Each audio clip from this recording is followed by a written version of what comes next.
ஆண்டவராகிய இயேசு கிறிஸ்துவின் கிருபையும் சமாதானமும் உங்கள் அனைவரோடும் கூட என்றென்றைக்கும் இருப்பதாக. தலைப்பு: நான் உன்னை விட்டு விலகுவதும் இல்லை, உன்னை கைவிடுவதும் இல்லை. நீ போய் நன்றாக சாப்பிடு, நன்றாக உடை உடுத்து, உன் ஆகாரத்தை நீ சாப்பிட்டு தண்ணீர் குடித்து பழரசம் அறிந்து சந்தோஷமாய் இரு. உன் நாட்களை நீ சந்தோஷமாக உன் மனைவியோடு உன் கணவரோடு சந்தோஷமாக குடும்பமாக உற்சாகமாக வாழுங்கள்.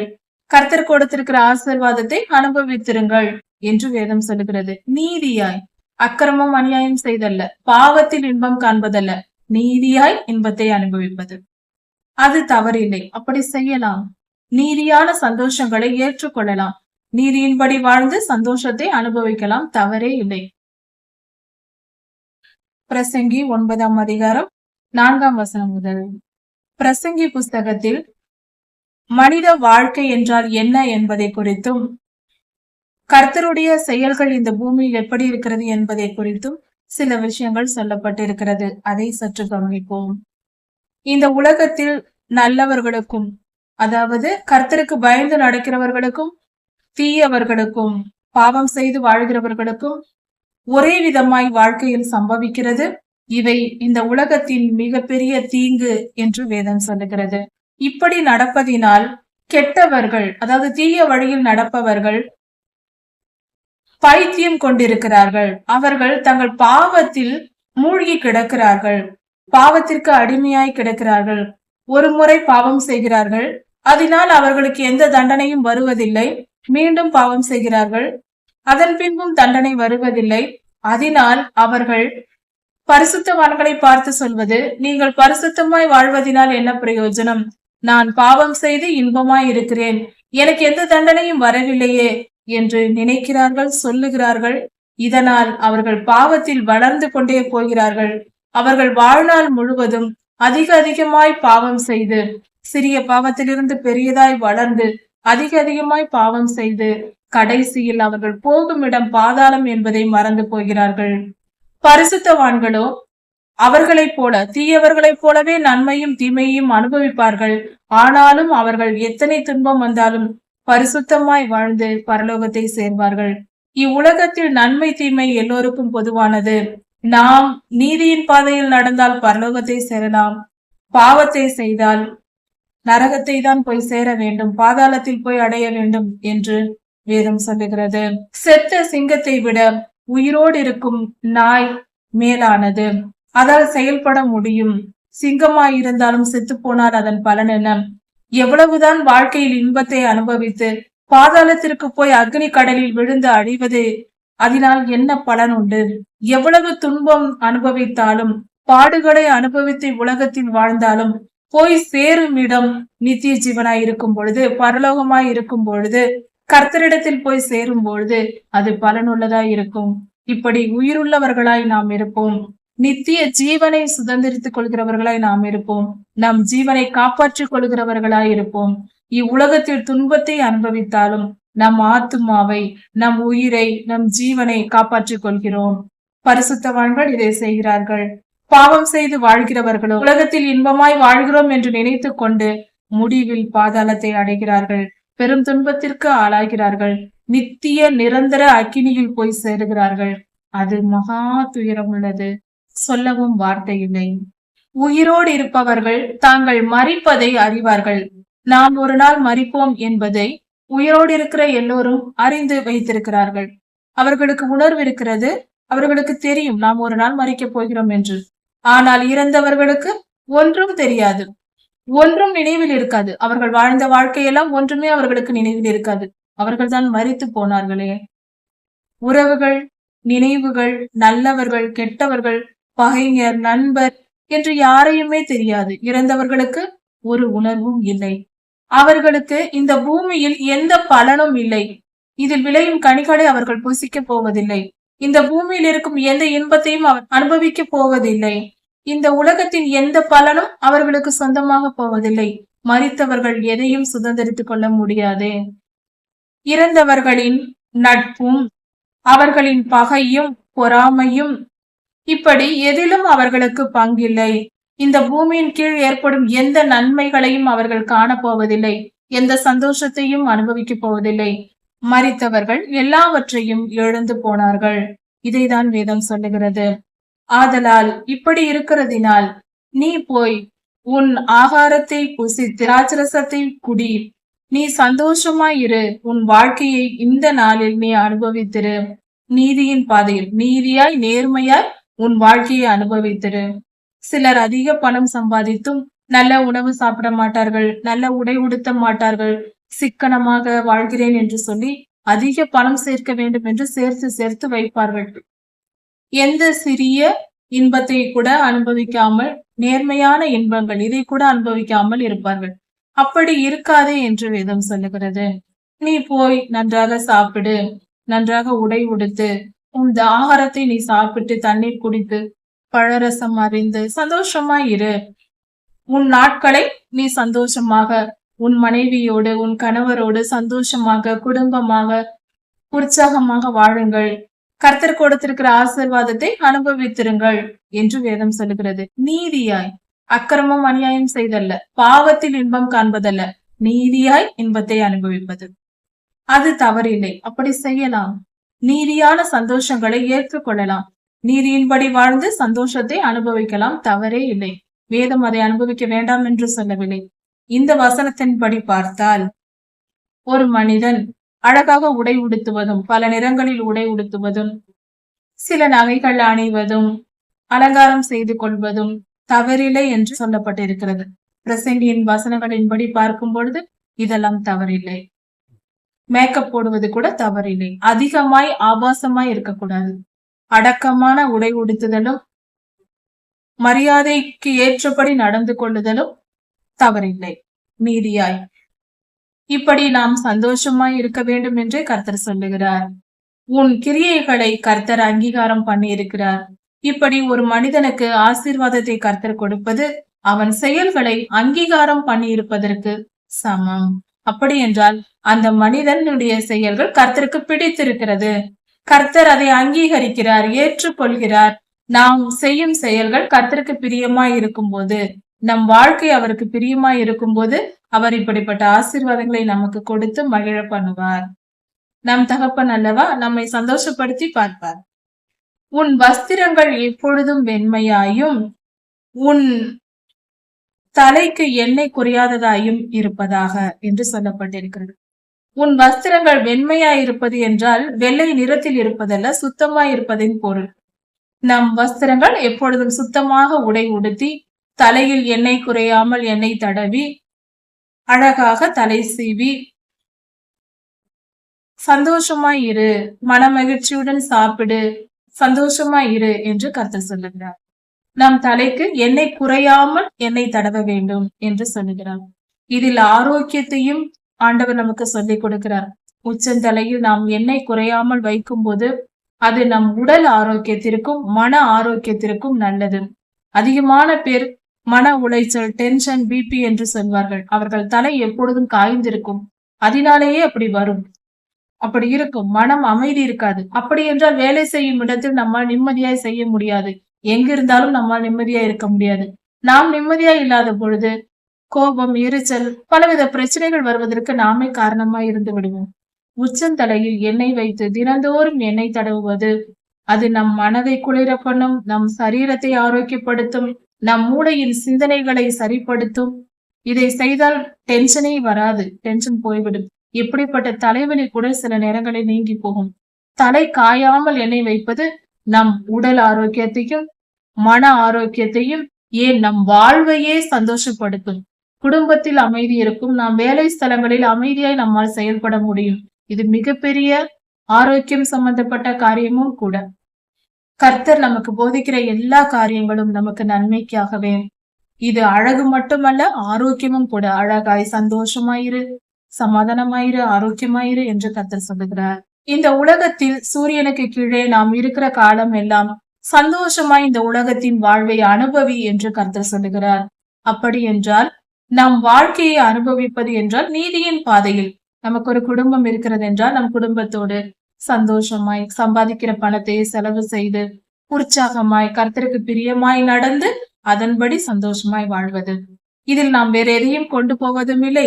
நாம் எதையும் கொண்டு வந்ததும் இல்லை. அதனால் வாழ்க்கையை கஷ்டப்படுத்தி கொள்ளாதே, சமாதானமாய் சந்தோஷமாய் அனுபவி என்று வேதம் சொல்லுகிறது. இவ்வுலக வாழ்க்கையில் நாம் பல பாடுகள் படுகிறோம், பல முயற்சிகள் எடுக்கிறோம். எல்லாவற்றிற்கும் பலன் என்ன? நாம் எல்லாவற்றையும் சம்பாதித்து விட்டுவிட்டு போனால் அதன் பலன் ஒன்றும் இல்லை.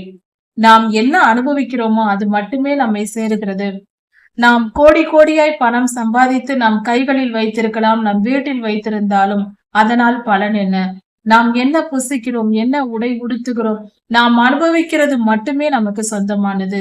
நம் வீட்டில் இருப்பதோ, நம்மிடம் நம் கணக்கில் இருக்கும் பணங்களோ நமக்கு சொந்தமானது அல்ல. அதை விட்டுவிட்டு தான் போக போகிறோம்.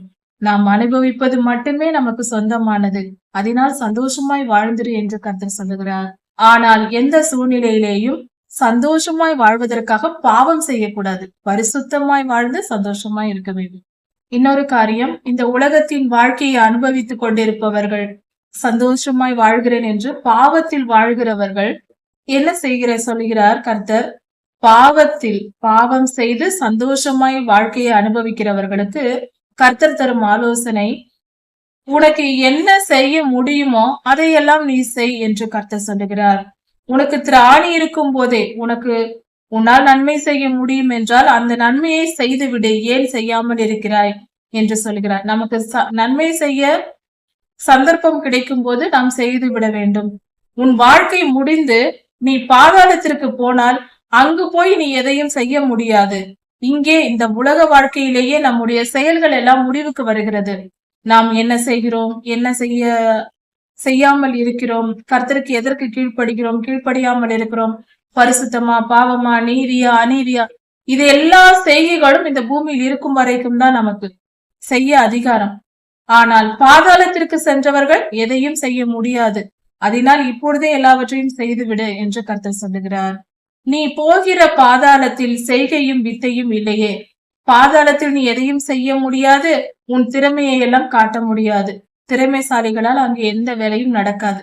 அப்படி என்றால் பாதாளம் என்பது மரித்த மனிதர்கள் வைக்கப்பட்டிருக்கிற இடமாயிருக்கிறது. ஒரு காவலரை போல, சிறைச்சாலை போல.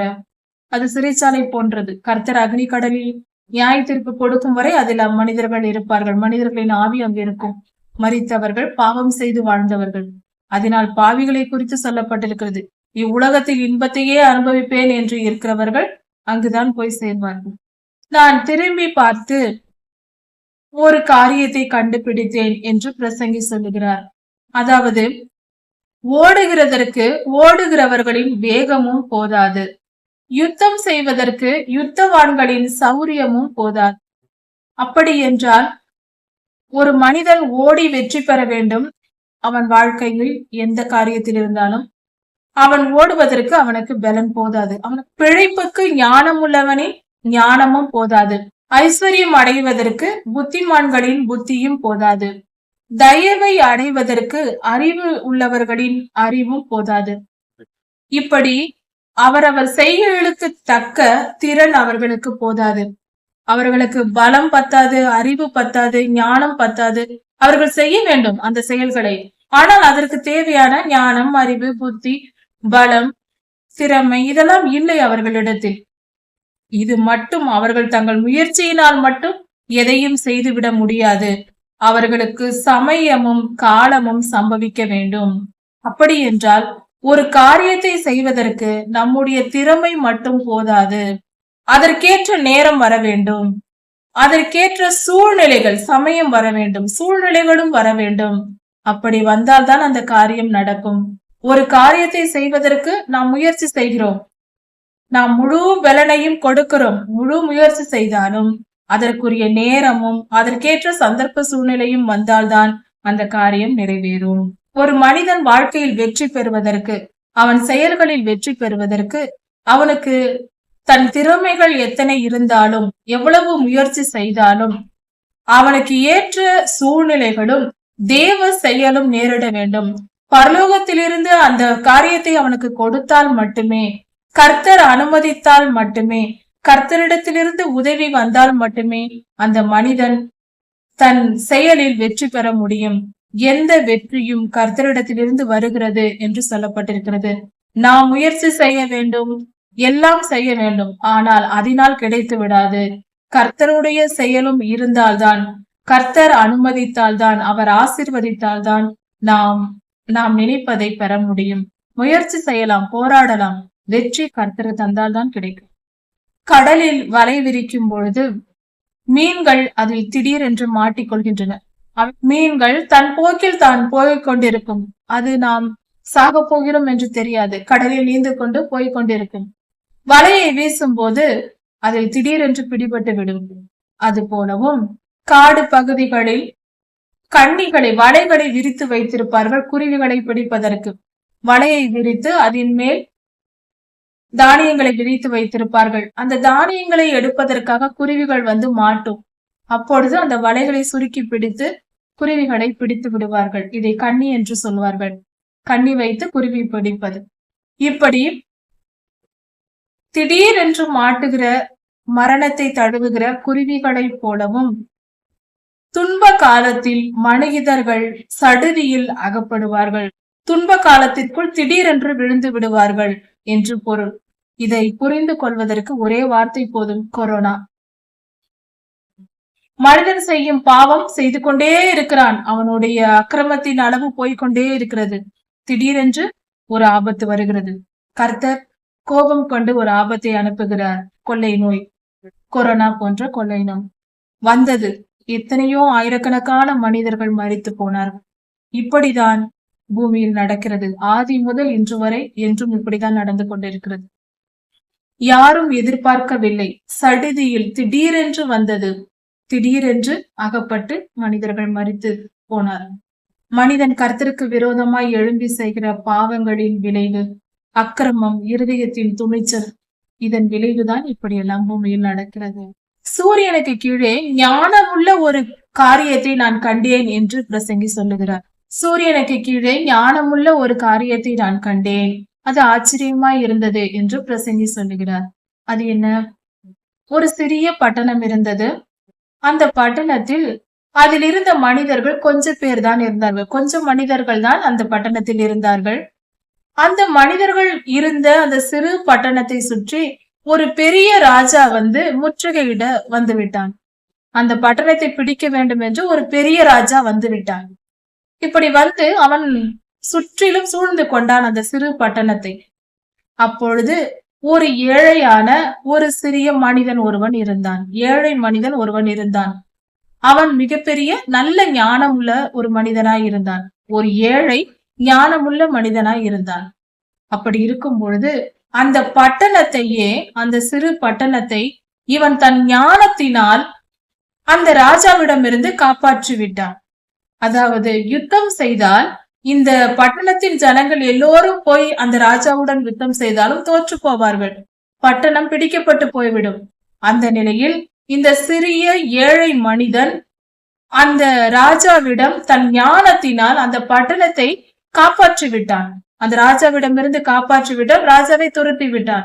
இப்படிப்பட்ட நிலையில் அந்த ஞானம் எவ்வளவு உயர்ந்ததா இருக்கிறது! ஒரு பட்டணத்தையே காப்பாற்றக்கூடிய ஒரு மனிதனின் ஞானம். ஞானம் மிகுந்த வல்லமை உள்ளது. அது பெரிய காரியங்களை செய்யும் என்று சொல்லப்பட்டிருக்கிறது. இப்படி அந்த நற்காரியத்தை செய்த அந்த ஏழை ஞானமுள்ள மனிதன் அசட்டை பண்ணப்பட்டான். அவனை யாரும் மதிக்கவில்லை. அவன் பட்டணத்தை காப்பாற்றினான்.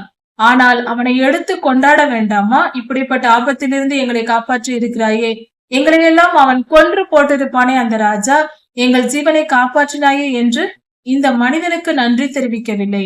அசட்டை பண்ணப்பட்டான். நீ என்ன பெரிய காரியம் செய்தாய் போ என்று அவனை மதிக்கவில்லை. அந்த ஏழையை மதிக்கவில்லை.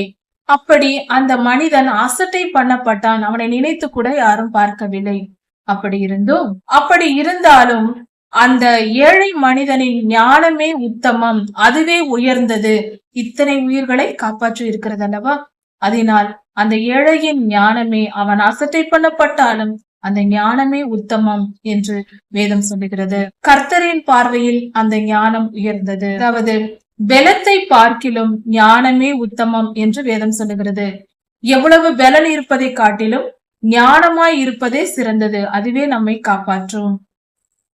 மூடரை ஆளுகை செய்கிற, முட்டாள்களை ஆளுகை செய்கிற ஒரு அதிபதி இருக்கிறான் என்றால் அவன் கத்தி கத்தி பேசினாலும், அவன் சத்தமிட்டாலும் அதை விட புத்திசாலிகளின், ஞானிகளின் அமைதியான பேச்சு சிறந்தது. முட்டாளை ஆளுகை செய்கிற அதிபதி கூக்குரலிடுவதை விட, அதை கேட்பதை விட, சாதாரண ஒரு ஞானியினுடைய பேச்சின் அமைதியான பேச்சு பயன்படும், அது பிரயோஜனம் உள்ளதா இருக்கும் என்று வேதம் சொல்லுகிறது. யுத்த ஆயுதங்களை காட்டிலும் ஞானமே சிறந்தது. யுத்தத்தில் அநேகம் ஆயுதங்களை பெருகுவதை காட்டிலும் ஞானமாய் நடப்பது, ஞானத்தை கற்றுக்கொள்வது, ஞானத்தை பெற்றிருப்பதே சிறந்தது என்று வேதம் சொல்லுகிறது. பலத்தை காட்டிலும் ஞானமே சிறந்தது என்பது கர்த்தர் நமக்கு சொல்லிக் கொடுக்கும் பாடமாய் இருக்கிறது. அது மட்டுமல்லாமல் பாவியான மனிதன் மிகுந்த நன்மையை கெடுப்பான். பாவம் செய்கிற மனிதன் மிகுதியான நன்மையை கெடுப்பான். அவன் மட்டும் பாவம் செய்து கொண்டிருப்பதில்லை, மற்றவர்களுடைய நன்மையையும் அவன் கெடுத்து போடுவான். தீய மனிதர்கள் இருக்கும் இடத்தில் மற்றவர்களும் பாதிக்கப்படுவார்கள். அவர்களால் தீமை வரும், அதனால் நாம் துன்பத்தை அனுபவிக்க வேண்டி வரும். துன்மார்க்கருடைய வழியில் நடவாது என்று சங்கீதம் 1 அதிகாரம் 1 வசனத்தில் சொல்லப்பட்டிருக்கிறது. இதனால்தான் இப்படிப்பட்டவர்களை விட்டு விலகி இருப்பது நல்லது. தீயவர்களை விட்டு விலகுவதே நமக்கு சிறந்தது.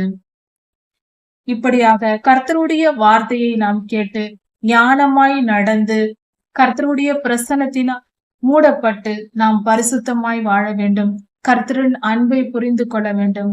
வாழ்க்கையில் ஒவ்வொரு காரியங்களையும் தெரிந்து ஞானமாய் செயல்பட வேண்டும். பிரசங்கி 10 அதிகாரம் 1 வசனம் முதல் 7 வசனம் வரை. பிரசங்கி புஸ்தகம் நமக்கு வாழ்க்கையில் ஞானத்தை போதிக்கிறது. நீதிமொழிகள், பிரசங்கி இவைகளை படிக்கும் பொழுது இந்த வேத பகுதிகள் நமக்கு வாழ்வியல், இந்த உலகத்தில் நாம் வாழும்போது நாம் மேற்கொள்ள வேண்டிய பலவித சூழ்நிலைகளை நமக்கு கற்றுத்தருகிறது. எப்படிப்பட்ட முடிவுகளை எடுக்க வேண்டும், எப்படி செயல்பட வேண்டும் என்ற பாடங்களை பிரசங்கி புஸ்தகத்தில் நாம் கற்றுக்கொள்ள முடிகிறது. இப்படிப்பட்ட ஞானமான காரியங்களை கற்றுக்கொண்டு நம் வாழ்க்கையில் ஒவ்வொரு காரியத்தையும் நாம் சிறப்பாக நீதியின்படி செய்து வெற்றி பெறுவோம். அது நமக்கு மிகவும் பிரயோஜனம் உள்ளதா இருக்கும். இந்த வேத பகுதியில் நமக்கு கொடுக்கப்பட்டிருக்கிற ஞான உபதேசங்களை சற்று கவனித்து பார்ப்போம். செத்த ஈக்கள் தைலக்காரனுடைய பரிமள தைலத்தை நாரி கெட்டு போக பண்ணும் என்று சொல்லப்பட்டிருக்கிறது. தைலக்காரன் என்றால் பெர்ஃப்யூம் தயாரிக்கிறவர்கள், வாசனை திரவியங்கள், நாம் சென்ட் என்று கூட சொல்லுவோம். இப்படிப்பட்ட வாசனை தைலங்களை தயாரித்து அந்த காலத்தில் ராஜாக்கள், பிரபுக்கள், மிகப்பெரிய பணக்காரர்கள் தங்கள் தலையில் பூசிக்கொள்வதற்கும் சரீரத்தில் துணியில் பூசிக்கொள்வதற்கும் பயன்படுத்தினார்கள். நன்றாக வாசனையாக இருப்பதற்காக சந்தனம் இழைத்து அதை தடவுவார்கள் சரீரத்தில். அது நன்றாக வாசனையாக இருக்கும். இது போன்ற காரியங்கள் செய்வதுண்டு. அந்த காலத்திலிருந்து இப்பொழுதும் பழக்கம் உண்டு. 1000 வருடங்களாக மனிதர்கள் வாசனை திரவியங்களை பயன்படுத்தி வருகிறார்கள். அது வேத புஸ்தகத்தில் நமக்கு ஆதாரமாக கொடுக்கப்பட்டிருக்கிறது.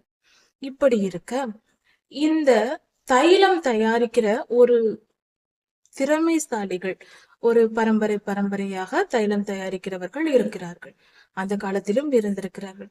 அவர்கள் சிறப்பாக பல நுணுக்கங்களை வைத்து நல்ல வாசனைகளை உருவாக்குவார்கள்.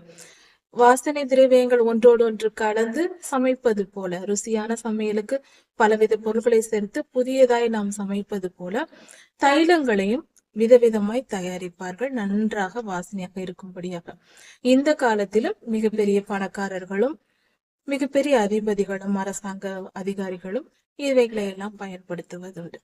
இப்படி இருக்க இப்படிப்பட்ட தைலம் தயாரித்து ஒரு பாத்திரத்தில் வைத்திருக்கிறார்கள் என்று வைத்துக் கொள்வோம். வாசனை திரவியம், பெர்ஃப்யூம் தயாரித்து வைத்திருக்கிறார்கள். அதில் ஒரே ஒரு ஈ விழுந்து செத்து விட்டது என்றால், ஈ விழுந்தால் அதில் எழுந்து வர முடியாது, என்னை போன்ற திரவம். அப்படி இருக்க அதில் இறந்து விட்டால் அது அப்படி என்ன செய்யும்? அவ்வளவு வாசனையான பல லிட்டர் இருக்கக்கூடிய பெர்ஃப்யூம் பாத்திரத்தில் ஒரே ஒரு ஈ விழுந்து விட்டால் அது எல்லாவற்றையும் கெடுத்து போடும்.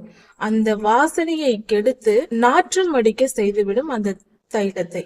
இப்படியாக அது கெட்டு போகும், கெட பண்ணும். அது போல மனிதர்களின் குணமும் இருக்கிறது. எவ்வளவு பெரிய ஞானியா இருந்தாலும் முழுமையான ஞானம் பெற்றிருக்க வேண்டும். அவர்கள் குறைவு ஏதாவது ஒரு விதத்தில் முட்டாளாக இருந்தால் அவர்களுடைய அத்தனை ஞானமும் கெட்டு போகும். எவ்வளவு ஞானமாய் இருந்தாலும் ஒரே ஒரு விஷயத்தில் முட்டாள்தனமாய் செயல்பட்டால் முழுவதும் கெட்டு போயிடும். அவர்கள் ஞானம் முழுவதும், அவர்கள் பெற்ற பெயர் முழுவதும் கெட்டு போய்விடும். அதனால் மிகப்பெரிய அதிகாரம் வகிப்பவர்கள், கர்த்தரால் அபிஷேகம் பண்ணப்பட்ட ஊழியர்கள் போன்றவர்கள் எப்பொழுதும் ஞானமாய் செயல்பட வேண்டும். கெட்ட பெயர் எடுக்கும்படியாக முட்டாள்தனமாக ஒரு நிமிடம் கூட எந்த ஒரு காரியத்திலும் கூட நாம் செயல்பட்டு விடக்கூடாது. எல்லாவற்றிலும் ஜாக்கிரதை உள்ளவர்களாய் இருந்து ஞானமாய் செயல்பட வேண்டும் என்று கர்த்தர் நமக்கு போதிக்கிறார். ஞானத்திலும் கனத்திலும் பேர் பெற்றவனை சொற்ப மதியினமும் அப்படியே செய்யும் என்று வேதவசனம் சொல்லுகிறது. அதாவது ஞானம் இருக்கலாம், நல்ல பெயர் இருக்கலாம், எல்லாம் அந்த கொஞ்சம் மதியினம், சொற்ப மதியினம் கெடுத்து போட்டுவிடும் என்று நமக்கு கர்த்தர் நமக்கு அறிவுறுத்துகிறார். நாம் நம்முடைய செயல்கள் எல்லாவற்றையும் நிதானித்து அறிந்து நியாயமான வழியாகவும் இருக்க வேண்டும், மிக சரியான பாதையா இருக்கவும் வேண்டும். அதே சமயத்தில் அது புத்திசாலித்தனமானதாகவும் இருக்க வேண்டும். ஞானியின் இருதயம் வலது கையிலும் மூடரின் இருதயம் இடது கையிலும் இருக்கும்.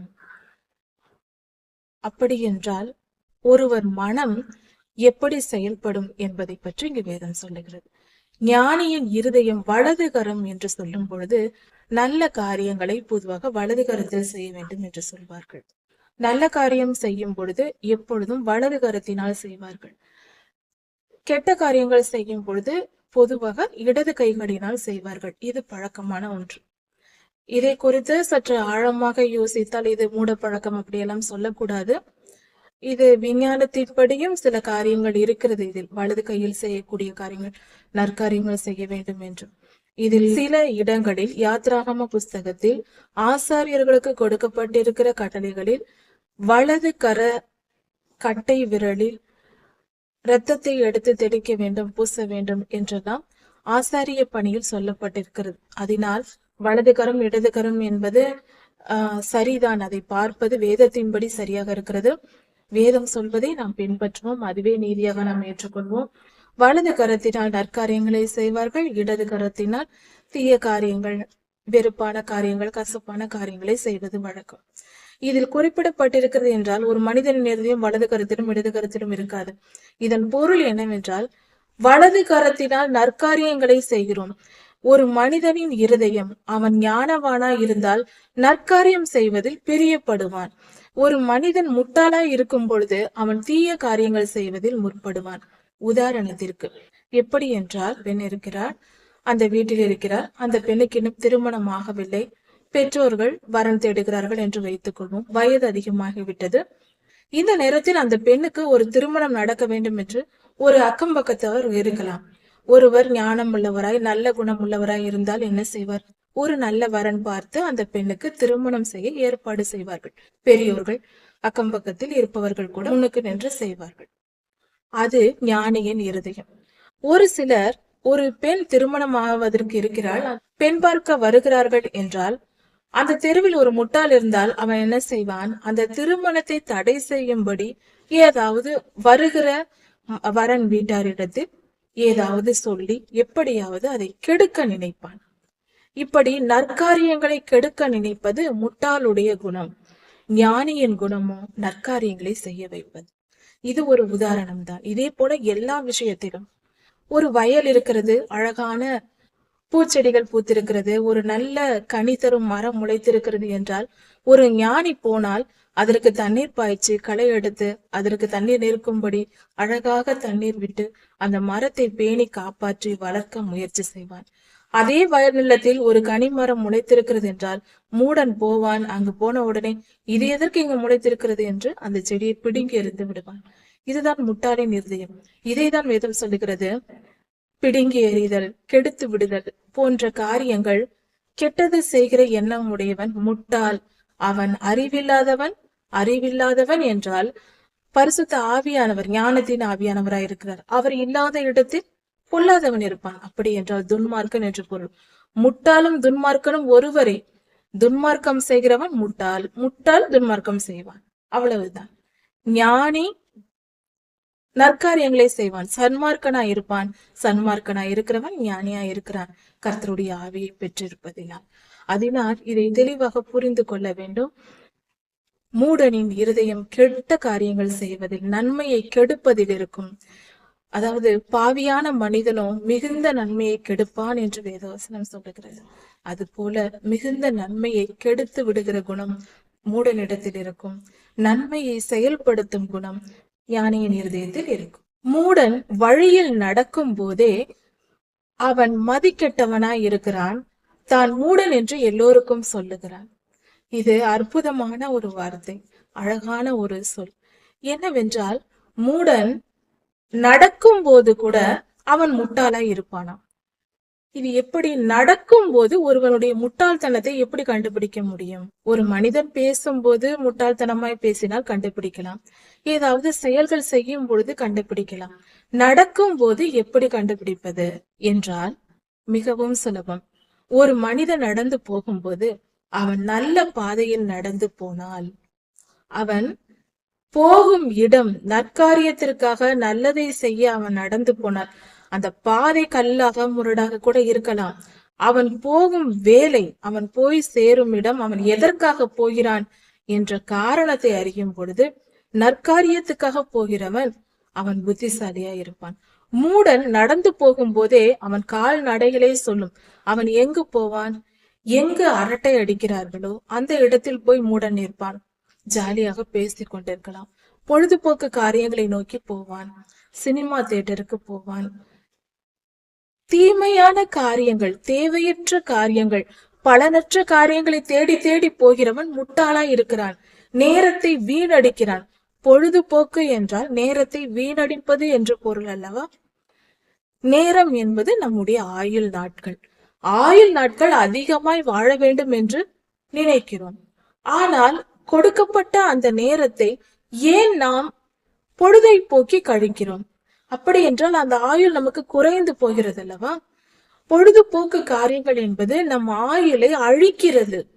70 அல்லது 80 வருடம் கர்த்தர் நமக்கு ஆயுளை கொடுத்திருந்தால் அது என்னவாகும்?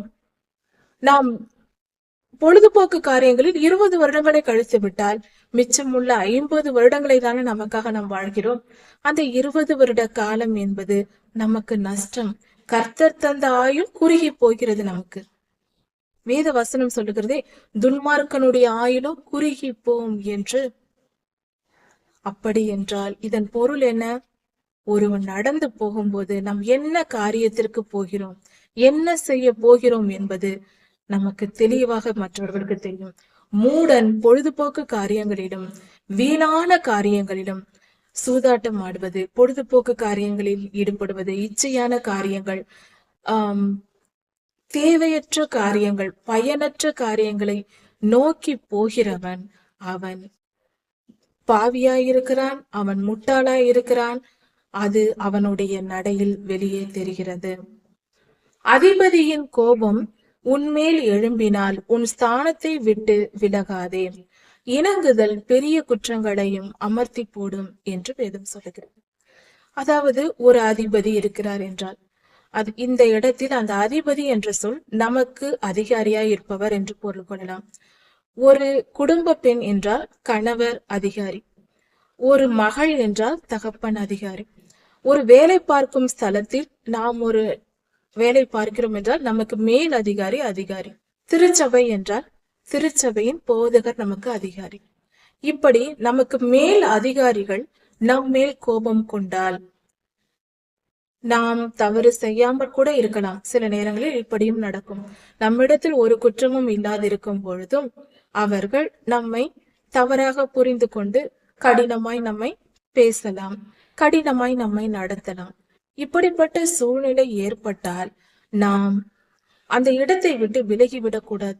என்ன இப்படி சொல்லிவிட்டார்கள், நான் இந்த திருச்சபையில் இருக்க மாட்டேன் இனி என்று திருச்சபையை விட்டு வெளியே வருவது, அல்லது பிறந்த வீட்டை விட்டு வெளியே வருவது, கணவரை விட்டு பிரிந்து வருவது, வேலையை விட்டு வந்து விடுவது, இப்படி நாம் செய்யக்கூடாது என்று வேதம் சொல்லுகிறார். இணங்குதல் பெரிய குற்றங்களையும் அமர்த்தி போடும். இணங்கி போ, அதை பொறுத்து கொண்டு அங்கேயே இரு என்று கர்த்தர் சொல்லுகிறார். விலகி போகாதே, அந்த இடத்தில் பொறுத்து கொண்டு கொஞ்ச காலம் நீ அந்த இடத்திலேயே இருக்கும் பொழுது உன் நீதியும் நியாயமும் வெளிப்படும். அவர்களே தங்கள் குற்றத்தை உணருவார்கள். அப்பொழுது நன்மை நடக்கும், புரிந்து கொள்ளுதல் நடக்கும். ஏதாவது ஒரு சிறு பிரச்சனை வந்தால் உடனே அந்த இடத்தை விட்டு விலகி வந்து விடக்கூடாது.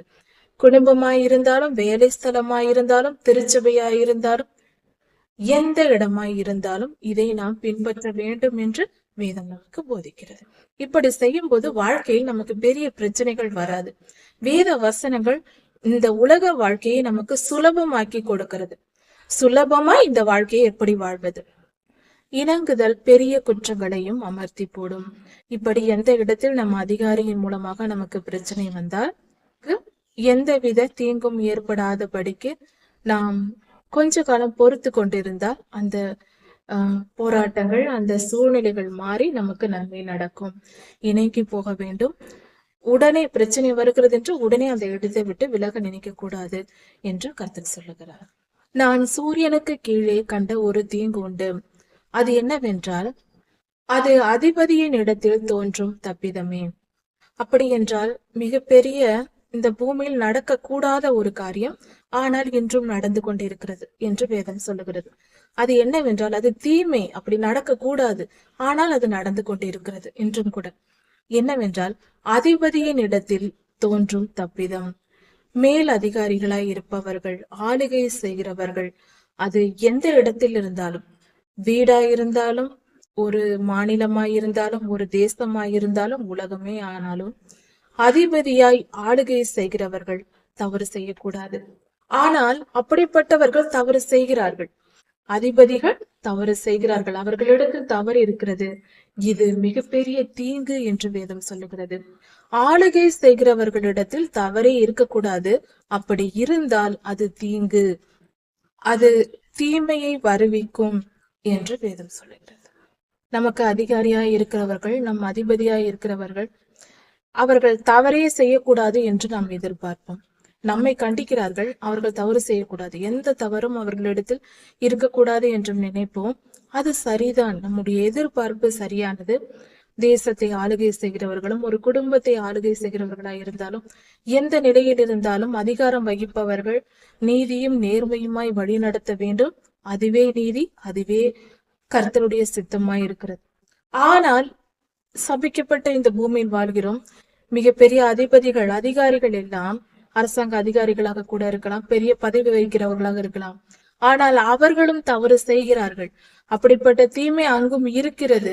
அப்படிப்பட்ட காரியங்கள் நடக்கிறது. அது நடக்காமல் இருந்தால் தேசம் சுபிட்சமாய் இருக்கும். முட்டாளாய் இருக்கிறவர்கள் மகா உயர்ந்த நிலையில் வைக்கப்படுகிறார்கள். இந்த உலகத்தில் நடக்கிற அடுத்த தீங்கு இது. முட்டாளாய் ஒரு மனிதன் இருப்பான், அவன் உயர்ந்த அதிகாரியாய் இருப்பான். சீமான்களாய் இருப்பார்கள், நன்கு பெரிய குடும்பத்தில் பிறந்து நல்ல ஒழுக்கத்துடன் வளர்க்கப்பட்ட பெரிய மனிதர்களாய் இருப்பார்கள். அவர்கள் தாழ்ந்த நிலையில் இருப்பார்கள். இதுவும் இந்த உலகத்தின் மிகப்பெரிய தீங்காய் இருக்கிறது. முட்டாளும் அதிகாரி ஆவதற்கு வாய்ப்புண்டு. மிகப்பெரிய அதிகாரி ஆவான், ஒரு தலைவன் ஆகலாம், பெரிய காரியங்களையும் செய்யலாம்.